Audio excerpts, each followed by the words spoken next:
Welcome into the Autzen Audibles Podcast.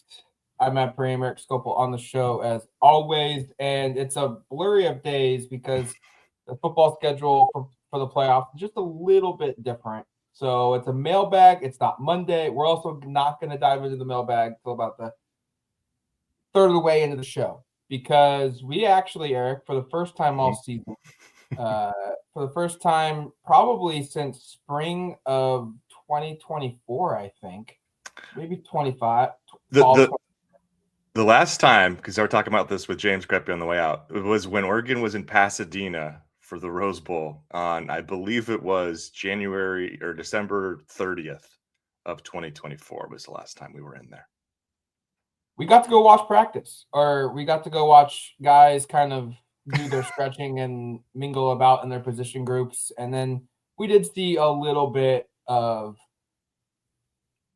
early portions of practice. But the bigger part here is we were able to see who could participate in the agility drills and some of the skill individual work that they did do while we were there. And that's the most notable part because while Oregon's a 21-point favorite going into this game, there still are a lot of personnel questions, probably for a down the road type of matchup.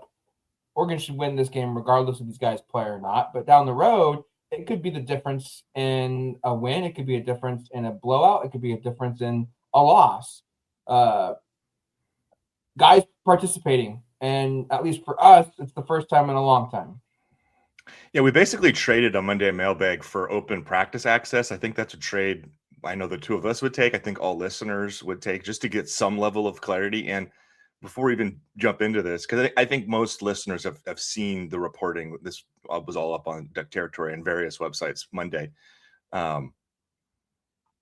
We don't know exactly what it means that a couple of these guys are doing things, but it was certainly encouraging that when we walked out there into Autzen Stadium for the first time for a practice in a long time, that we saw all the injured receivers in uniform doing some stretches throughout the practice. We watched a couple of them do more. And I think you come away feeling like there's a possibility. It feels very reminiscent to where we've been already. And Dan didn't want to allude to anything more. Some of the players suggested like an excitement that guys are back, but nobody really wanted to come out and say like, hey, Decoy and Gary and Evan are back. Like that is not the headline of this story. The headline of this story is these guys are at practice, participating. That had been rumored for a while. We can confirm it. I'd say, Matt, and we'll get into one of the questions that goes over this in a moment here to start the mailbag portion. It felt like to me, Decoy and Gary looked more likely to go, and maybe I'm overreading into it, but from what we saw, again, 15 minutes stretch, a little bit of indie, some special teams, Decoy and Gary did quite a bit more than Evan. I don't know if I actually saw Evan do anything football related. I saw him look pretty agile, look pretty flexible, look pretty capable of going through all the stretch part, some dynamic stretching, getting his feet near his head, all that kind of stuff looked good. They were doing a lot of mobility things early. He looked like he was fine through that. But when they went and did some return things, Evan was off watching while Decoy and Gary were back fielding punts. So get that out of the way off the top. I think if we're going to make any guesses, and again, we're not suggesting anything is set in stone. It looked like those two guys were closer, I think, than Evan based upon what we saw over that period of time. And a couple of other injury notes, Matt, do we want to react more to what that means now, or should we just jump into what else we saw there on Monday, Matt? Let's save it, and we'll continue to go down the list because there's some other notable guys that I think were interesting on the practice field or weren't on the practice field. I think I'll steal your segue here just for a second. Jay McNutt went through workouts. We knew he rejoined practice towards the tail end of the fall in the month of November at some point. But it's always impressive to see, these guys up close because we were really close to the field. And I'll be honest, Erik, like if he can get himself cleared to play, just from a physical trait standpoint, he's almost unlike any other safety that they have on the field with how big he is. Would be interesting to see if he could find his way on the field. I don't know if he's going to be ready, especially for the moment that presents itself. But if you're healthy, this is the game to play him, whether it's the Stewart or it's the McNutt, or if it's a guy like Janoris Wilson who's also dealing with an injury. Like, if these guys are healthy, play him against JMU and see what they can do if the score presents an opportunity, like odds makers believe it should. Don't wait until the next game if Oregon gets there against Texas Tech, where the stakes just double, the talent level skyrockets. Everything is just more intense. Play him now. So I'll be curious to see if a guy like McNutt can get on the field.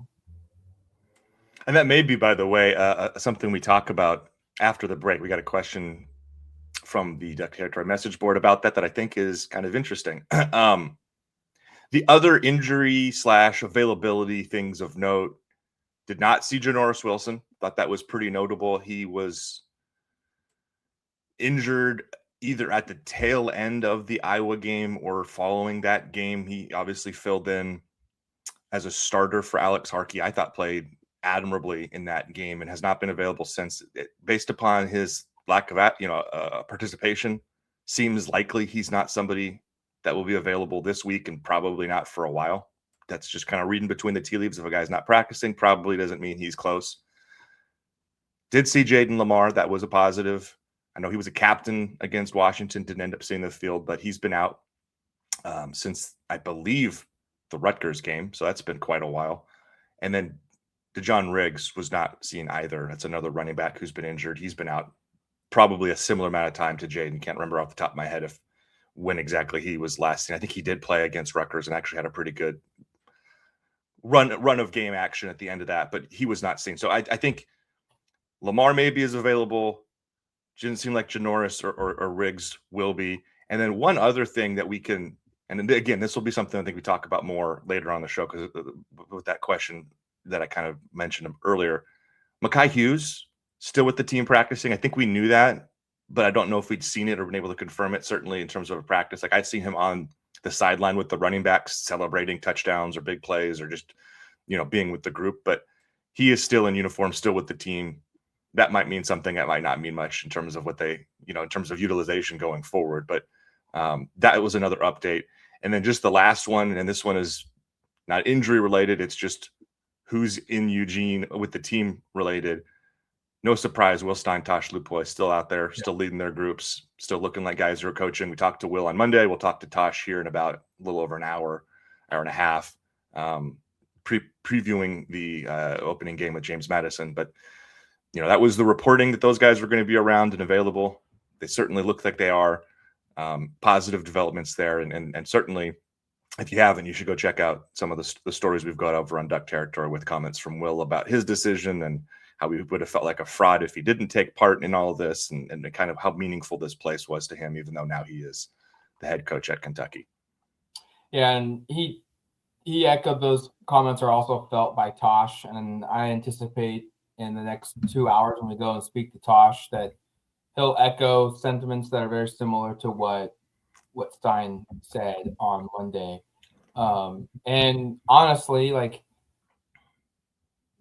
they've invested a lot of time, and why would you not want to finish off the run when you've devoted for Tosh 4 years, Stein 3 years, all that effort, all that commitment, all that time away from family, friends, and other activities you could have been doing, and to not see it to the end. So yeah, those guys being there as well was good to see.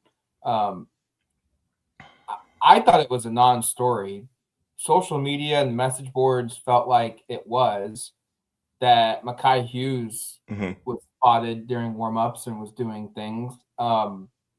He's made no intention that he's transferring. His camp has made no intention that he's unhappy. I mean, he's redshirting because he joined a position group that was, quite honestly, probably better than anyone, even the coaching staff, anticipated. Fair.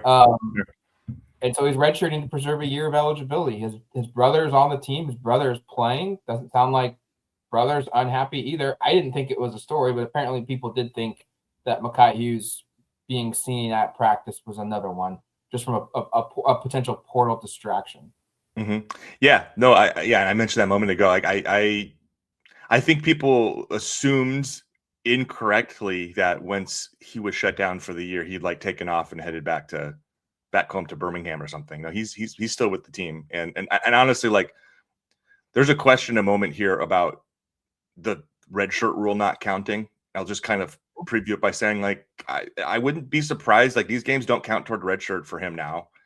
Like, if I'm not saying he's going to come out there and steal snaps or opportunities from the big three, because those guys I think are unimpeachable as the top group. But like, I wouldn't be surprised to see him utilized in mop-up duty, give him some run, kind of something like that, just because this is a talented player who everyone was really excited about, who's still with the team. And if you can utilize him down the stretch, kind of an all hands on deck situation. So we'll talk more about that later. Anything else on what we saw from practice that you wanted to get off your chest before we jump into some of these mailbags? I don't think so. I mean, we were in there for about 20 minutes, 15 minutes. I will say I'm thankful we got in. JMU media got in for over 30. I did see that this morning. I went, oh, okay. I guess there was a little flexibility in how long they could. And I'm actually surprised. 15-20 must have been the minimal amount that they. And we should note, like, this was not Oregon being charitable and allowing us in. This was not at all. This is a college football playoff mandated rule that you allow media in for practice.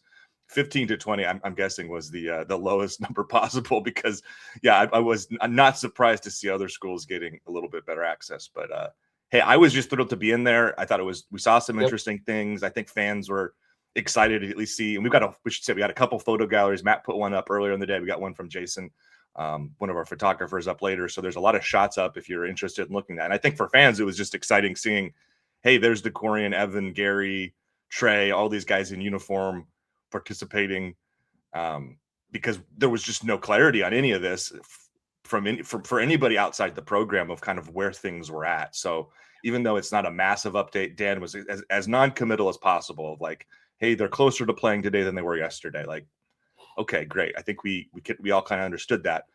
But at the same time, just being able to, with our eyes, and then conveying it to the fans with some photos and some reporting, I think it was encouraging to kind of know things maybe are headed in a certain direction. But we'll see on Saturday. Game at 4:30. We'll know by 2:30 when the availability report is released who all is actually available to play in this game and how much of what we saw mattered on Monday. So without further ado, let's jump into the mailbag. Yeah. This will be a continuation of this conversation to a certain degree, I think, but just kind of putting into perspective kind of what it could all mean here. This is from @Jake Puckett over on X.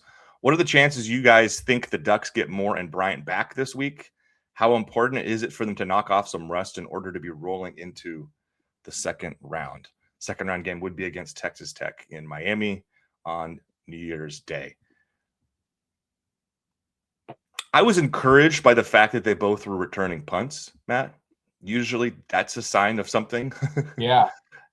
It differentiates. That definitely tells you they're participating a little bit more than just, hey, let's get out here for the media and then hide them. Which, by the way, was brought up by somebody working for the U of O, that like, this could all just be for show. And I'm like, okay, great. Thank you for making it less clear what actually matters. But I think those two have a far greater likelihood than Evan of playing. The Evan narrative continues to kind of be murky and questionable again. It seems to me that he's out there doing some things, and there was just some suggestion like in late October he was getting close, and then those suggestions kind of went away. It feels like those two could play, and I guess we're not going to have answers, I don't think, until Saturday. There might be some supplementary reporting that kind of pushes us in a direction of where this could be going. But I think the second part is the thing that's interesting for us now, rather than being continuing to speculate without having any real answers. How important is it for them to knock off some rust in this round? I think it's pretty valuable. Because I've seen a couple of people say, "Oh, don't play them this week, save them for Tech." Even if it's like, you play them, man. Like, yeah, there's no reason to hold back now. There's a difference in if it's a 42-7 game going into the fourth quarter, and they've played up until that point in spots, yeah, then don't play them in the fourth quarter because it's not worth the risk of injury. But if they're available to play, don't hold them out just because it's a weaker opponent. They need to get themselves acclimated back to the game of football.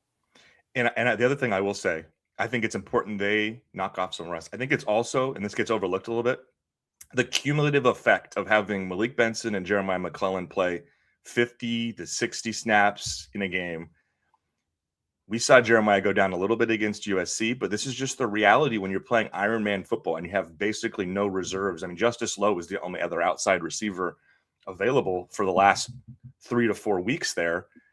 And when that's the case, that's how those players potentially get dinged up, because it's not just the players we mentioned that are hurt right now. Like Kyler Casper, we didn't see him at practice. We know he's out for the season. Obviously, Jurian Dickey's not been with the team since fall camp. Dylan Gresham, didn't see him. Last time I saw him was up at Seattle. He had a neck brace on. I don't think he's coming back anytime. Didn't see Jack Kressler, right? Like I'm now going through there's so many injured receivers. I'm now going through my head. Like, did I miss one? Like, but my point is, because you don't have any reinforcements without these guys, you could really use just having another player, even if Decorian's at 75%. If he's at 75% and no chance of re-injury, or like a limited chance of re-injury, I think there's value in playing him just to give Malik and to give Jeremiah a bit of a break so they're not out there taking hits, taking shots, and increasing their likelihood of getting injured. So I think that part is important as well. Like, I think just for the room in general, like any of you who have played competitive sports know, like when you're sharing playing time, whether it be basketball or any sport, and you see a bunch of your teammates go down and now you're having to play more, it just puts the onus more on you. I think it would really alleviate for those two quite a bit. And of course, like, everybody wants to see the Dante Moore Decorian more to more connection. I feel like we've been kind of cheated from that the last month. And again, this isn't the reason to play a guy who's injured if he's not really good to go. But I'm not sure, based upon kind of where things seem to be headed with Dante, how much more Dante Decorian action we're actually going to ever get to see at Oregon. And gosh, would it feel like a cool final send-off from Autzen to see those guys connect on a couple of big passes. And Decorian was out there smiling, looking really enthusiastic, excited. I don't know if that means anything other than he's out there with his buddies playing the game he loves and at least being involved. But yeah, I think if these guys are available, you get them out there. And I'm not saying you get them out there and have them play the majority of the snaps, but it's not just for their benefit. I think it's for the team's benefit that if they're available, that they play at least some on Saturday against JMU. Yeah, I'm with I'm with you. Excuse me. Play them. If these guys are cleared to go, and the doctors, the trainers, and the football staff feels like they can help you, and they're able to get on the field to do it, play them. I don't care about save them for another game, keep them fresh, hide them, play them now. Because if you throw them out there, and let's just say for a second here that Gary Bryant Jr. and Decorian Moore can make a real impact. They catch a couple balls. They score touchdowns. They have explosives. All that's going to do is, instead of the wonder of, well, can these guys play? What should we prep for? From a Texas Tech standpoint, all that's going to do go, oh my gosh, these dudes are back. They're really good. We have to prep even more now. And we've got to just throw more layers onto the field of when they're on the field, we got to know what to do here and do there. And quite honestly, Decorian Moore might become, like, for a lack of a better term, one of the best decoys in the playoff. Like, you put him on the field, everyone's eyes are going to gravitate towards him. They're going to be, defensive coordinators are going to put a lot of focus on him, and their ability to be on the field, to stretch it, widen out the field, the passing lanes, will make it easier for Jeremiah McClellan and Malik Benson and Justice Lowe and Cooper Perry and Kenyon Sadiq and Jamari Johnson to get their lanes and get their balls. So if they're healthy, play them. Don't wait. There's no reason, in my opinion, to sit on these guys If they're cleared to play and the staff feels like they can help, play them. Last thing I'll say, and Matt, you let me know if I'm doing this right. Last year, the whole narrative coming out of the Big Ten championship to the first round game to Ohio State was there's too much rest, right? Well, you're going to have even more rest for these injured receivers if you don't play them against JMU if they're available, right? So if your logic is, hey, we don't want our guys to rest too long, I don't think you really have much to stand on to say, but let's not use these guys against JMU. Like, isn't that the same logic people are using of like, hey, let's not get let rest versus rust. Like, I think that part makes a little bit of sense as well. So I think we're fully in the let's play these guys if they're available. If they're not available, no one's saying rush them back. But if they are cleared to play, I think you get these guys involved. I don't think it needs to be a massive workload, but I think seeing them on Saturday would be a big boon for this team going into postseason play. There's no question about that. 100%. Take a quick break, Matt. Oh, yeah. Let's take a quick break. We'll answer the last three. Sorry. Here on the Autzen Audibles Podcast. All right, welcome back to the Autzen Audibles Podcast. I guess one question in, a couple more to go. Yeah, it got unusual to say only one question in, but we spent the first 12 minutes talking about stuff from practice. That threw me off. Like I knew the show plan. I knew this was coming, but I was just sitting here waiting for you to introduce the second question. Well, now I will. And this one comes in, and I kind of was previewing this one for a moment here. This is from DNPCD72 from the Duck Territory Duck Pond message board. And again, for those that missed last week's mailbag show, we are incorporating questions from our community over on Duck Territory. So if you're not a member, there's just kind of a bit of a nudge to say, hey, come check it out. And we'll be having some good deals too coming up here. I think we got a 50%, 60%, something like that coming up later this month. But this is a question from DNPCD72. With postseason games not counting against a redshirt, are there any freshmen you foresee having a bigger role heading into the playoffs than they had in the regular season? I thought this was an interesting question because I think it gets overlooked a little bit. I don't necessarily know if there's like an answer that like leaps off the page, but I think it gets overlooked a little bit that like, yeah, you are now available. It's kind of like postseason playing baseball, right? Where like you add, the roster sizes increase. You start seeing some young prospects who like were maybe kind of playing a little bit, but not really involved. That can be utilized here. You can start playing some of these highly regarded freshmen or younger players that weren't playing earlier in the year because of redshirt. They now suddenly become available again. And so, Matt, I don't know, was there anybody for you that jumped off the page? We've kind of mentioned two already with McNutt, and then one that's not a freshman in Hughes. But anybody else that jumps out? Because I think we can jump back and touch on those two if not. Gavin Nix. Well, my first thought is immediately go look at the guys that played 4 games because that tells you they're probably the closest ones to play outside of preserving the red shirt. Gavin Nix at linebacker, he played 4, and it was very clear. It was like the first 3 or 4 games of the year he played, maybe waited one and then middle of the season played in another. Felt very much like, hey, we feel like this guy's pretty good, pretty ready, or close to it. Let's play him the first couple games, see if his play warrants. We play him the rest of the year. And if it doesn't, then we redshirt him and we'll cross the bridge if it comes across down the road. So Gavin Nix would be one guy for me. Trey McNutt being another one that would make some sense. Matthew Johnson, a defensive end, defensive tackle. He played 4 games for Oregon this past season in the regular season. Could he maybe help Oregon? It's a loaded position group, but I'm a firm believer of if you've got 11 guys that can play at that position, you rotate those 11 guys, even if one or two of them are only going to play a handful of snaps, especially though if it doesn't impact their future. On the offensive side of the football, I'm not really sure like if there's a freshman that's out there that hasn't played 5 or more games yet this season that's really worth playing. You obviously the Mekhi Hughes redshirt, he's not a freshman, but he would be one. But outside of that, though, I don't really know if there's a freshman on the offensive side of the football that you say instantly we should see him on the field. Yeah, and just to recap, the people that are already committed to not redshirting this year, so you just can kind of check these guys off your list if you're following along at home. Of like, okay, like Brandon Finney Jr. played in all 12, Jordan Davison played in all 12, De'Aaron Hill played in all 12, Naeem Offord played in all 12, Nasir Wyatt played in all 12. And then you've got a couple of guys here, one due to injury and the other just, I think, some kind of indecision earlier in the year about what they were going to do with him. Cooper Perry has played in 10, and then Decoy's played in 8. Obviously, he would have played in 12 if not for the knee injury.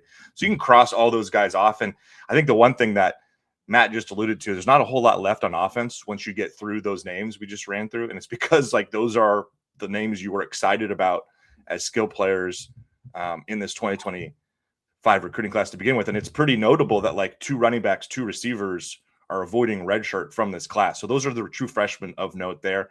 The other freshmen on offense that you could pull from, Douglas Utu, Zaire Addison, Dimitri Manning, Zach Stakowski, those are all offensive linemen. And then Vander Plug, a tight end, and Achilles Smith Jr.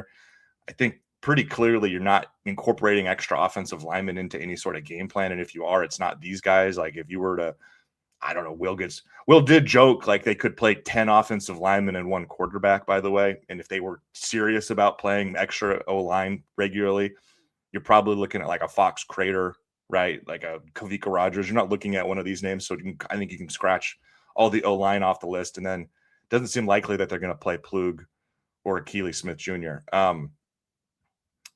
So I really think that the 3 name, I agree. Gavin Nix would be a name to note, although I don't think you see him in anything other than mop-up duty. And I think that's the case for all these guys. Maybe. Yeah, maybe special teams. Isn't that the case for all these guys? I don't see any. I don't like. I guess just the best way to answer the question is I don't think anybody from this list is going to play meaningful snaps in these games. Now that doesn't mean that they won't be available to play meaningful snaps.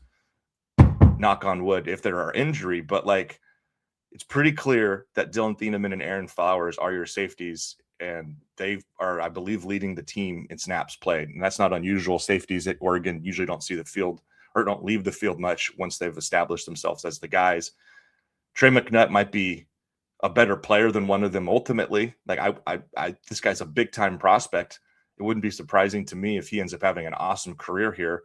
I don't think he's ready to displace one of those guys.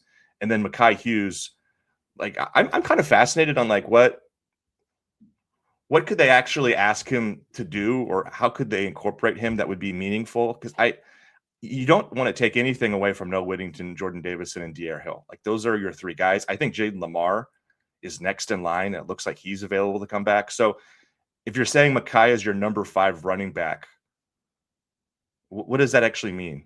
And is it even true? Like, would Jay Harris still have a kid? Like, if he's your 5th or 6th back, like, what does that actually mean? How meaningful could that be? I don't know. And I guess the one thing on Mekhi that I'll add, because I don't have a ton here, I do know Will had a quote back in fall camp that we were all kind of referencing while Mekhi was getting phased out and then ultimately using the red shirt, of just like he didn't have the confidence to like go run outside zone or this rush. Yeah, this run play was kind of tripping him up and he wasn't hitting the hole hard enough. The glass half full perspective, or the silver lining, I guess, could be we haven't seen this guy in like over 2 months. That's plenty of time if he has been practicing full go the whole time for him to kind of get in rhythm, for him to kind of find his footing within this offense. And so maybe we do on Saturday see like, oh shoot, Mekhi Hughes in the game in the first half, because he's proven it in practice. He's proven that he is deserving of some sort of an opportunity. And he actually does get incorporated far greater than we're anticipating. But I would be surprised by that outcome. And the last thing I will say, and Matt's right, there's been no confirmation. There's been nothing said publicly that Mekhi Hughes is for sure transferring. But it does feel like that's kind of where this might be headed. I don't want to speak out of turn here. Maybe, Matt, you completely disagree. But it feels like that's a likely outcome. And if that is the case, I don't know why you want to overly utilize him in a moment like this, where you could instead be I guess, kind of championing guys that have been with the program and that want to stay with the program long term. So that's the other side. But I would say if there are going to be players that fit into this, hey, the redshirt rule doesn't apply, I think Gavin Nix at linebacker makes sense. I think Trey McNutt, again, assuming full health, that makes sense. And I think Makai Hughes. Those would be the three names to me to watch. Because if they were good enough to play in the playoffs, they'd be good enough to play the previous last few weeks. Correct. They'd be playing in the regular season. And I think it says a lot that Dan's already playing a lot of freshmen. And so some of these guys that maybe could have found their way onto the field won't, just because they've already been doing it. And there's just not as many options right now. And that's totally fine. One other. Let's go to the next one. I just had one. It just dawned on me as we were saying. One other name to kind of mention would be Dorian Brew, who was out with injury and then only at the very end of the season started to become healthy. The issue with him is corner. There's already two true freshmen who are ahead of him, and then two other players, and then there's three. He's like at best sixth, so I can't imagine he gets incorporated. But that's another name, kind of in the similar ilk to Trey, where a guy who was highly regarded has been hurt most of the season. Could he have some sort of a role? Okay. Final question for this week's mailbag comes from Green to the Gills. Many people think next year is the big year for Oregon football, but with so many key players likely leaving and possibly Dante as well, it seems this might be our best chance of winning it all. Could next year's team come close to what we have this season? Thank you for asking the question, Green. Is it unfair that my evergreen answer is Oregon is going to be a national champion contender every year that Dan Lanning is here and that the resources are present? Because that's how I feel. And it's funny reading some of the, maybe funny is not the right word, but I get a kick out of some of the concerns going on right now as Oregon's about to start this college football playoff run about Dante. I'm not taking anything away from him. There just seems to be a sense that, like, if he ends up going pro, which, by the way, sounds increasingly more likely, but he did say on Monday, in response to a question I asked, that he has made no decision and that he's still waiting. He's got to figure things out. He says he doesn't know. But there seems to be some sort of sense that, like, if he goes pro, all these big receivers are leaving. The team's going to fall apart. Like, they're not going to be very good next year. And I saw that from a couple different people over on our message board, and I was sort of shocked by that sentiment when you think about what do we know about Dan Lanning and his time here. A retention of key players is through the roof. Jackson Moore, our other colleague, posted a story, I think last week, on the outgoing transfers from Oregon and how they had played this year. Very few of those names mean anything. There was like two or three, like we both looked at it, Matt. There are like two or three guys that you go, man, they could probably help this team. Very few that were in that case. So I don't expect a ton of transfer turnover. And we also know he's really good in the portal. I put together a list of the 10 best players that Dan has added during his run at Oregon through the portal. The top 5, which I think was like, I had like Bo, Dylan, Tez, Bucky, Dante, like that was pretty easy to come through, but like 6 through 10 was hard because there's like low-key 25 guys you could put on a list like that. Like there's a ton of really good portal players. I expect that they'll hit the portal well. And then there's the player development part. So if this doesn't finish with the national championship in the middle of January, Oregon's not hoisting the trophy, and if Dante still decides like, hey, I'm going to leave, I'm still buying in that Oregon could be a national championship contender next year. My stance is basically every year they're still in the picture. I think they're one of the teams that, with this coach, with the way Oregon is recruiting and developing, and as a transfer destination like this, I think Matt, my answer is every year they're going to be in the picture. My answer is both. I think the window has certainly gotten larger this season of a national championship possibility. We talk about where Oregon was at going into fall camp and the questions that were around the program and all of that. And they kind of answered those pretty quickly. And it became, once they won at Penn State, and I understand what Penn State is today, but Oregon broke Penn State. And when they won that game, and I realized the very next game they lost, which was at Indiana, or at home against Indiana, that though opened the door of this team's got an opportunity. And if they grow, if they learn, if they progress the way that they're progressing, at the pace that they're progressing, they're going to be one of the best teams in college football. Their defense is truly elite. They've got one of the best quarterbacks in college football. They've got one of the best offensive coordinators in college football, and they've got a run game. And you combine all of those things, and that's a recipe for a team that can get hot and go and win a couple games. The next thing you know, you're a win away from winning the national championship. So I think this year's window is certainly a heck of a lot better than it was the previous year. Mm-hmm. That being said, you're right. Dan Lanning has shown that, A, they're recruiting at a level we've never seen before. They're stacked like the best recruiting class in program history 2 years in a row. They almost did it this year for a third straight year. So the long-term depth and the development that we're seeing from the younger guys is playing out. We know Decoy and Moore will be on this roster. We know De'Aaron Hill. We know Jordan Davidson. We know Jeremiah McClellan. Jeremiah McClellan will be on this roster. Jamari Johnson will be on this roster. The skill set right there, no matter who's at quarterback, it's going to be pretty good.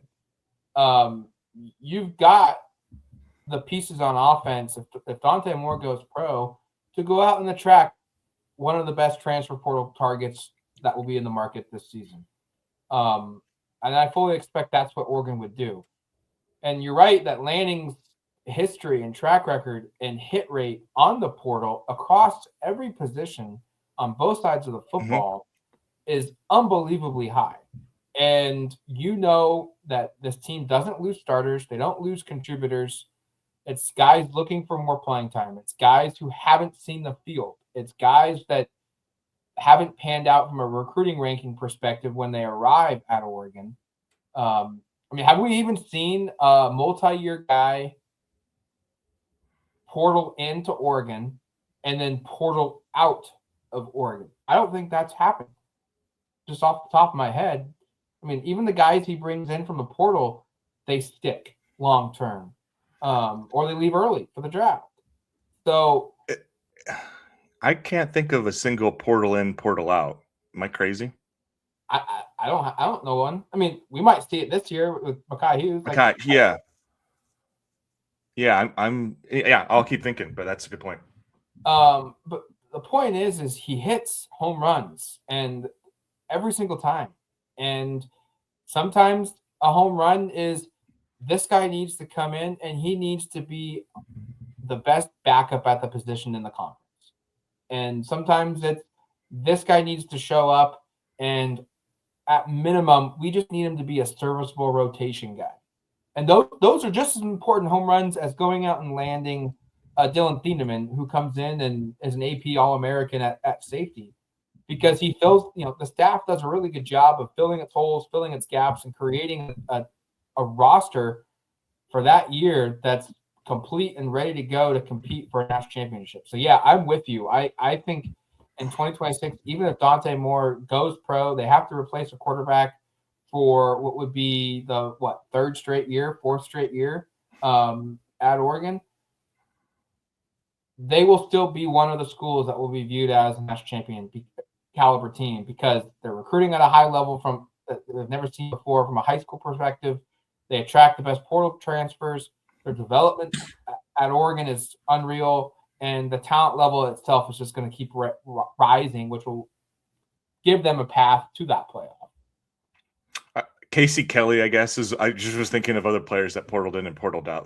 And if that really bums you out and is a harbinger of bad news, then boy, you are a real negative person. And just to the point at quarterback, because I think that a lot of the skepticism or pessimism about next year, at least on our message board, has been Dante related.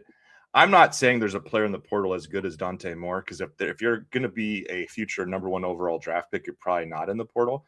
But the closest thing that I could find, and I know this name is very polarizing amongst the Oregon fan base, but Dylan Raiola was a former 5-star prospect before he went to Nebraska started his first 2 years there. This last year was injured pretty late. What was that, like kind of mid-November against USC where he got injured? Yeah, first week of November. He is in the portal. Oregon is reportedly a school to know there. If he ends up transferring to Oregon, that's another guy kind of like a Dante where you go, hey, former big-time recruit, didn't necessarily pan out at school number one.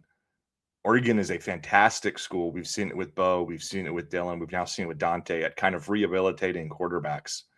I had a buddy of mine use that term, like Oregon is becoming a QB rehabilitation center in terms of getting these guys kind of reset, rebuilt, and send them off to the NFL. There's no reason Raiola, with all that talent, can't be the next one. I've also seen Sam Levitt's name, the Arizona State transfer, a kid who's from up in the Portland area originally, get mentioned. He's been the ASU quarterback the last couple of years.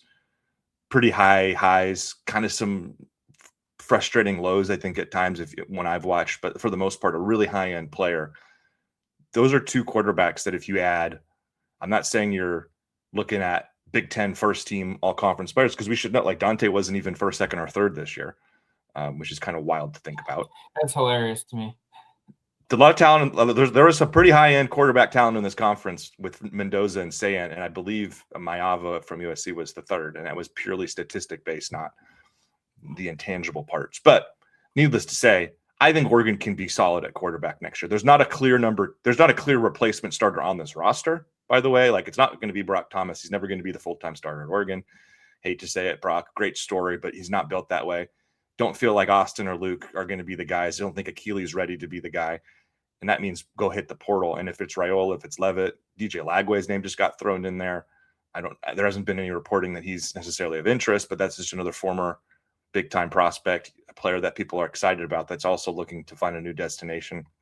Oregon's going to be fine at quarterback, and in general, Oregon's going to be fine next year. And if you wanted to really lean into the negative Nelly bit, and this is the one I'd give you the most, I guess, this is the one I would push back the least, would be, hey, new offensive coordinator, new defensive coordinator. Maybe those hires don't hit quite as well, and Oregon takes a step back from a game planning perspective, from an X's and O's perspective, from an offensive and defensive leadership perspective. I don't think that's going to be the case, but you could maybe throw that out there, and I would push back a little bit less on that. But in general, like this is a bowling ball. This is Indiana Jones, the ball rolling down the hill after all these other teams, and eventually it's going to catch you. And I think eventually it's going to be a national championship, and I think it'll be sooner than later. I think this is what probably frustrates college coaches, athletic directors across the sport, across the college landscape, not just football, is how backwards the system is right now, especially in college football, where Oregon's focus right now needs to be laser focused on college football playoff preparations, game planning, rehabbing, getting yourself ready to go for the matchup round one on Saturday against JMU, and then playing. If you win, you advance. You start the process all over again. You prep for Texas Tech in the Orange Bowl back in Miami. But Oregon also has to kind of start preparing for the transfer portal and at quarterback if Dante Moore is going to go pro. And I wrote something on the site. It went up earlier today about it. And Oregon's not going to sit here and tell Dante Moore an ultimatum like Lane Kiffin and Ole Miss had, where you've got to decide by X date. And if you don't decide by then, we're going to decide for you what your future is. And Oregon will never do that. Oregon should never do that. They don't have to do that. That's not happening. But at the same time, the longer Dante Moore's decision plays out, and I think he has until January 14th to decide on when he's going to go, if he goes to the pros or not. The longer he takes, the more behind the eight ball the Oregon gets in terms of preparing themselves, recruiting the transfer portal quarterbacks and whatnot for the 2026 season. And that's what's stupid is Oregon has to worry about 2026 while trying to win in 2025. And it takes everything away. It shouldn't be. It's a distraction for everybody involved, player, coach, portal player, everything. and we know, Eric, like we're not naive. Usually when guys enter the portal, they already know where they're going. So the Dylan Raiolas, the Sam Levitts, the DJ Lagways, they've already announced that they're intending to go to the portal. And that's essentially just what it really is their agents now start reaching out, back channeling to schools. Are you interested? This guy's going to hit the portal on January 2nd. What can you give me? We want to make a decision January 3rd. Well, that's what's really going on. And Oregon doesn't know if they need to be involved in those conversations right now. And that's probably what's so frustrating for Lanning and for the staff and for Oregon and for every college coach is they should be focused on the playoffs. Dante Moore should be focused on the playoffs. But there's going to be this little tick of a voice in the back of your head. Don't forget about 2026, because if you do, you're going to get caught and you're not going to have any options that are left. Couple things on that, Matt, and you bring up really good points. It's such a, I said it before, it's the equivalent of having free agency during your postseason in sports. You just don't see it. It doesn't make any sense. I understand it. I saw a couple people asking on our board the last couple of days, like, why can't they push us to February? Some of it has to do with the academic calendar and enrolling in school and getting guys here for spring ball and making sure they're getting their academics. So they push this up a little bit. All of that is understandable. It's just a bummer. And I think at some point you've got to find ways to come up with like, push this to February, give everybody an academic waiver of some kind, right? Hey, they enrolled a month after class started. That's going to be okay. To give them some sort of exam or something or I don't know how you do it, but figure out the academic component so it's not such a big obstacle. The other things I was going to say though, if I'm Oregon, because the portal doesn't officially open until January 2nd, you do have 2 weeks here to kind of play it both ways, right? To say, hey, Dylan, hey, Sam, we're interested. We may or may not want you. And on January 2nd, we should have an answer from Dante. And then we hit the button of we'll take you, or we hit the button of we won't take you. And we can both kind of have that information available to us. Like, I think if you're Oregon and you're these quarterbacks, the expectation is by January 2nd, when this officially starts and you can officially enter the portal and officially start transferring, that you at least have some kind of information, that you have a sense of where you're at. Because it's pretty clear, to your point earlier, of like these guys' names are being brought up and attached to Oregon. That tells you there's already been contact. There's already been communication. There's already been back and forth. I mean, Chris Hummer from CBS Sports 24/7 reported yesterday, sources have mentioned Oregon as an early school of interest for Dylan Raiola and his camp. That is not speculation, right? That is, I've heard, and the scuttle right now is Oregon is the team to beat for Raiola if they want Raiola. And I will say, like, I know I mentioned this to you, Matt, gosh, what was it, 2 or 3 weeks ago, well before Raiola was in the portal, that Raiola, according to some diehard Duck fans that I was in a text chain with, had already started following Oregon coaches and players and stuff back in the middle of the November, shortly after he was injured in the USC game, that kind of signaled like, hey, there's some mutual interest here. So with the way this works, it's pretty clear, like probably Raiola wants to be at Oregon. Oregon would like to have Raiola at Oregon if Dante is not here. And now it's just a matter of what does Dante do? And that, I think you have to have some sort of a sense with Dante of like, hey, you're going to have 2 weeks from now. We really need to have some kind of an answer after the college football quarterfinal game. Well said. Well said. All right, that's going to do it for us here on the Autzen Audibles Podcast. Thank you for listening to the show. Thank you for submitting your questions. And again, if you're a subscriber at duckterritory.com, that's the first place we look to get these questions. We've got a thread pinned, and it's exploded, quite honestly, better than I anticipated. So, yeah, if you want to get your questions answered, the best place to go is to drop them on our message board on duckterritory.com, because that's where we're going to look first every time. But until then, you've been listening to the Autzen Audibles Podcast. Talk to you later, folks.